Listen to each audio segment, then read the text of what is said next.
হরে কৃষ্ণ। আজকে আমরা আলোচনা করব ভগবান বিষ্ণুর তিনটি ভিন্ন প্রকাশকে নিয়ে। পরমেশ্বর ভগবানের প্রথম পুরুষাবতার হচ্ছেন ভগবান শ্রীবিষ্ণু এবং পরমেশ্বর ভগবান শ্রীবিষ্ণু নিজেকে তিনটে ভিন্ন রূপে প্রকাশ করেছেন।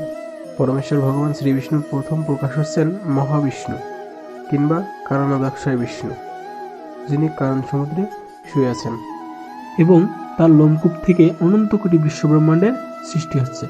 তিনি যখন নিঃশ্বাস পরিত্যাগ করেন তখন সেই নিঃশ্বাসের সাথে বিশ্বব্রহ্মাণ্ডগুলো সৃষ্টি হয়। আবার যখন তিনি নিঃশ্বাস গ্রহণ করেন সকল বিশ্বব্রহ্মাণ্ড তার ভিতর শহীদ হয়ে ধ্বংস হয়ে যায়। তারপরে আসছে গর্ভদাক্ষায় বিষ্ণু।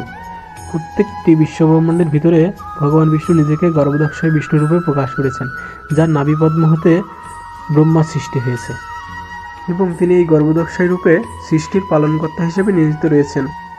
তারপর আসছে ভগবান বিষ্ণুর তৃতীয় প্রকাশ ক্ষীরদক্ষায় বিষ্ণু। এই ক্ষীরদক্ষায় বিষ্ণু রূপে ভগবান শ্রীবিষ্ণু প্রতিটি জীবের মধ্যে পরমাত্মা রূপে বিরাজমান রয়েছেন।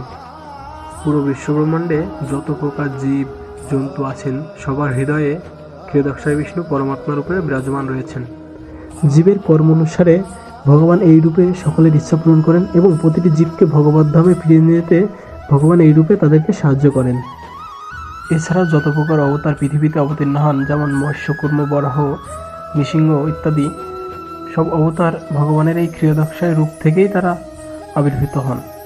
এই হলো ভগবান বিষ্ণুর তিনটে ভিন্ন প্রকাশ। প্রথমে আসছেন মহাবিষ্ণু, তারপরে গর্ভদাক্ষায় বিষ্ণু, তারপরে ক্ষীরদক্ষায় বিষ্ণু। এই তিনটে রূপের মাধ্যমে পরমেশ্বর ভগবান শ্রীবিষ্ণু পুরো বিশ্বব্রহ্মাণ্ড এবং সকল জীবকে পালন করছেন। হরে কৃষ্ণ। এমন আরও ভিডিও পেতে আমাদের সাথে যুক্ত থাকুন।